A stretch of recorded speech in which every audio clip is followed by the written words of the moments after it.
Just finished heat number 2 as heat number 3 is underway, but it was all about Brent Fikowski in heat number 2. One of those athletes we thought would do well coming into this event, but one of the athletes we thought we would do well overall based off how his training has changed since the games, how his open went, and coming into Dubai for the first time. Well, I think he's just a very fun athlete to watch because he's so technical in not just his abilities, but technical in his presentation of how he goes to attack every single one of the events. The strategies are, I don't want to say unique, but they're extremely particular. And because of that, we got to see that in this particular event, the way he was able to handle these. We know that he is good in swim events. We know that he is good in endurance type of events.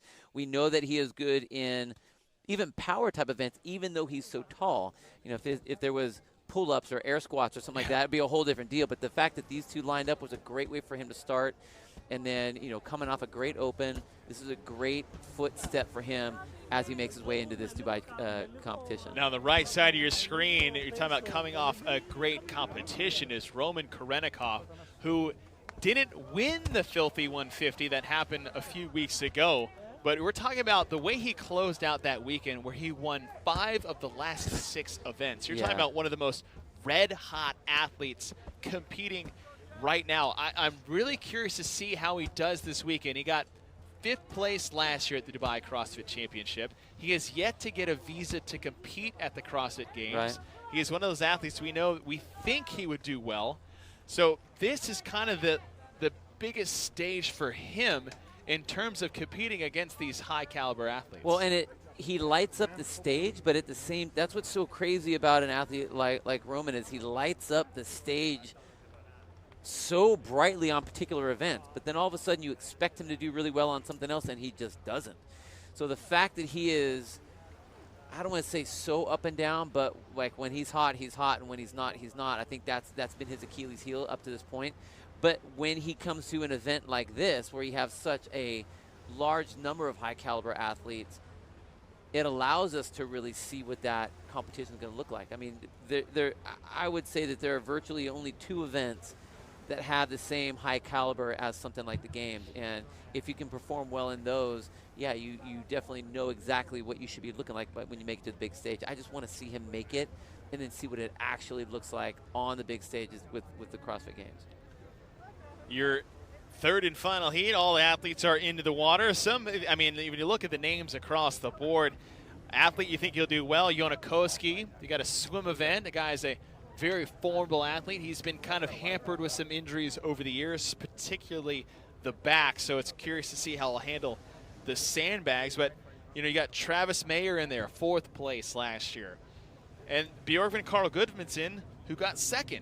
Yeah. All right, we said Matt Fraser's out of the competition this year, so it opens up the door for, I mean, obviously it's clearly opened up the door for a new championship, but he also opened up the door to a massive, more close, competitive competition when you don't have one standing clearly head and shoulders above the rest. It's very different. The attitude is very different when you are, if we're competing to get on the podium or competing for second. I know that, like, well, now we're just doing it for kind of posterity's sake. I mean, I know there's money and all that kind of stuff, but it's not for the ticket.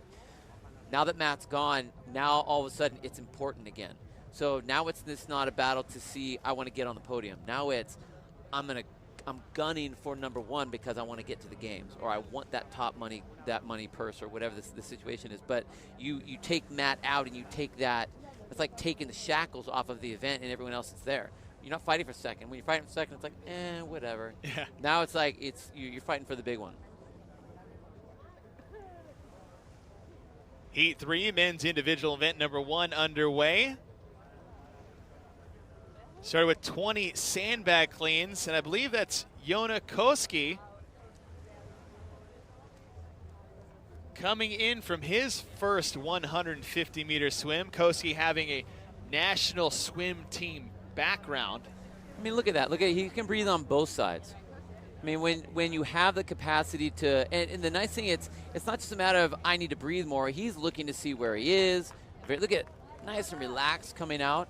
But when you have that ability in the water, that confidence in the water, man, it just puts you well ahead of the rest of the field in an event like this. And what we're hoping is that he's, you know, we said earlier is that he's always been hampered by his body kind of failing him at the highest level. You know, we've seen it in competition. We've seen it at the games multiple times. But great open finish this year. Yeah. Top 11 in the world, #1 in Finland. And, you know, Koski at one point in time was one of those athletes we had pegged up there during the Rich Froning era as someone that could overtake maybe that mantle if he had ever given it up. Now, Matt Fraser, Ben Smith, they kind of had something to say about that once they got in there. Well, I mean, just the fact that he had the ability, he had the skills and the ability to podium. And he was so young, and that's what was so amazing. But he never really got his full shot. I mean, when he pulled out of the games, he pulled out and was in first place because of the swim events. So what first place finisher has ever pulled out of the games before? He's very aware of his injuries. He's very cognizant and takes care of them. But I think that like he's been able to do that because he's been so young. Travis Mayer just getting out of the water for his first swim. He's on the right side of your screen next to Roman Korenikov. See Patrick Fellner getting to his sandbag. This is his first time competing in Dubai, but there is Jonne Koski out in the water alone on the second 150-meter swim. And Koski, I mean, he looks good in the water, but he looked very good on those cleans. Yeah, you know, and I don't think that the weight is substantial. I think that you can, because you can make the sandbag lift, that clean, a two-part movement, you can really protect your back. You can make sure that you're bracing with your spine so that when you do bring it up to your chest and go over your shoulder, that you're really caring for any kind of issues you have in your back. So I think you can really kind of manage that a lot better. I mean, he would look great on the first set of 20. Didn't seem to affect him. Looked smooth on the second set of 10. And then again, that's a big cut from that 20 to 10 to 5, like you're saying. And to your point is, I think this tests your back in two different ways. Oh, yeah. I mean, you have that keeping your back tight, coming off the ground, pulling in a more bent over flexion.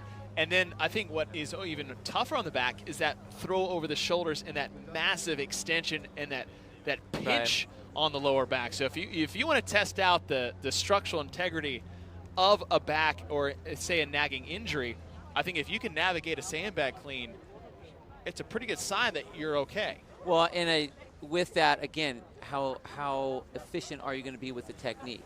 You know, when you're talking about moving the sandbag, you can move it really quickly and flop it up over your shoulder if you want to. That's great. Or you can keep your chin, make it a two-piece, put the bag to your knees, put your chin on the bag so it stays up nice and high so you don't have to arch back so far to try to roll the bag up your chest. Now, one athlete that just got out of the water is actually Lefteris Liafanidis out of Greece, and this is an individual that has been was leading the Open. Oh, yeah. Nearly. He came into last year's game with a lot of hype behind him. So, you know, being a swim event, you can't such count a niche that event, necessarily. and that's the thing. It's such a niche style event, so you can't really pass judgment or make assumptions on how they're going to compete the rest of the weekend. Because a lot of athletes are like, look, just get me through this event. We'll start event number 2, and then it's on. Yeah.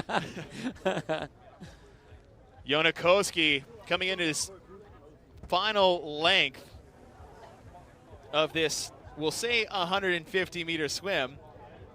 But they'll go around the two buoys. You can see most of the pack is on the far right side. Look at the distance that Jonne Koski has opened up over second place. And that might be Bjørgvin Carl Gudmundsson, who has been on the podium multiple times here at the Dubai CrossFit Championship and now multiple times at the CrossFit Games. And Bjørgvin Carl Gudmundsson, I mean, he is just getting better. Yeah, he reminds me... He reminds me of kind of like a Scott Panchik kind of an athlete where it's just, it doesn't matter what event, it doesn't matter what competition setting, he's always good and he's always in the mix and he's always either on or right around the podium. I mean, it doesn't matter what it is. He just is that good all the time. Koski's got his feet on the ground. He'll make his way out of the water for the second time as he'll go back to the sandbags. And we started with 20. Move down to 10, and we will finish with 5 as he is approaching the 10-minute mark. There's a 15-minute time cap currently it is Brent Fikowski with an unofficial time of 14:52 that has the time to beat. He's actually the only athlete to finish. Lazar Dudkic was so close. He's about 1 foot away from the finishing mat before the cap was called. I think it was just because he jumped up in the air trying to do that little celebratory, I'm going to smash the sandbag. And Koski is done back in the water before Goodmanson can even get out. And so Koski now has an opportunity as Goodmanson is done, as he peeks over his left shoulder to see Koski's back in the water, but sitting in second and having a very good event so far. Now he's going to need a lot more time to get in the water than they think. That is a longer course than just a flat 150, which for an average swimmer would take less than 2 minutes with ease. But we've been seeing that take upwards to 3, close to 4 for a lot of these athletes here who aren't bad swimmers. No, they're just tired swimmers. They're just exhausted swimmers now. Goodmanson is done as he makes his way to the water. Now BKG also did really, really well last year in the swim event, so I'm glad to see that he's up there as well. That's important. Good to be Jeffrey Adler. Adler, who is having the year of his life so far after the Open. What Adler did in event number 4. Oh my gosh, I saw the video of that. Was, I was talking to Patrick Vellner about this, and that might have been the most impressive and dominating Open performance ever. Yeah, it was. The time difference between first and second, and then second to third. Although second was also Matt Fraser by almost 2 minutes. Yeah. It was unlike anything I've ever seen. There was zero stopping. Zero stopping. And it's not like he was going extremely fast. He just didn't stop. I mean, and that's really what a lot of people seem to miss is they try to go super fast whenever they're working, and then these long breaks instead of just staying consistent all the way through. And that was, it was just consistent moving. Just saw Elliot Simmons finish his 3rd set of sandbag cleans. Now what we're told is that when they're in the water, as Koski passes, it might be Theophanitis. 1, the minimum work requirement is 2 full swims, so Leophanitis has 2 minutes to do that. 2, they only get a point if they get to the 2nd buoy at the time cap. Yeah, so you have to be, which makes it tough for the athletes because if they're not aware of that, they're going to end up pushing way more than they have to. And generally speaking, if you're going to swim 150 meters, that's not going to do any damage to you. But if you're not a great swimmer and you're having to do a lot of extra work, that's like going in and sprinting an extra mile just because, but you still have a competition. I'm going to sprint this mile as hard as I can and then still keep competing. I would choose not to have to sprint that mile if I didn't need to. So they need to be really aware of how long has it been taking them to get to that point realm, or is it even worth it to even do that? Get in the water, splash around in the water, and let the other people just go ahead and race and then come on back in. Kosti getting close to the end here of his final 150-meter swim. As here approaching the 14-minute mark, the time to beat unofficially was set by Brent Fikowski at 14:52, and Koski has turned on the jets.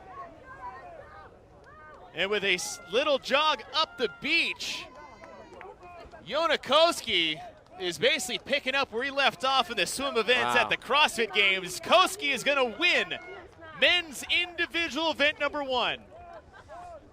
And that was done exactly the way, if you think about how it should look, that's how it should look. You want to have good, clean swimming. You don't want the sandbags to slow you down, and you want to be able to push at the end. And, man, that was exactly what Jonne did.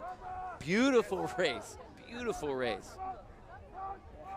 But again, you need to have that swimming ability to do that. Capitalize when you can, and Koski did. That is going to be a good way to start off the weekend for Jonne Koski, as we are 5 seconds away from that 15-minute cap. And as we saw on the women's side, only 2 will finish individual event number 1. It started with Fikowski in heat number 2. Jonne Koski will take the event in heat number 3.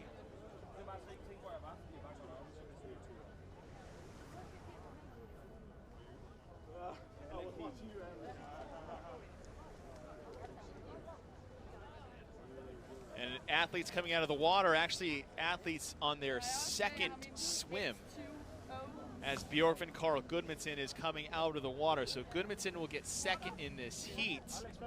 And the other athletes unable to complete the swim in the time cap are going to get 0 points. They'll still be in the competition. But some of those athletes, I mean, I think Theophanitis is one of those athletes. And that is not the way you want to start a weekend. No, no. Especially after the games that he had, getting cut after the second event. Exactly. And I would not expect to see this sort of a setup with that many people that had that issue in the final heat.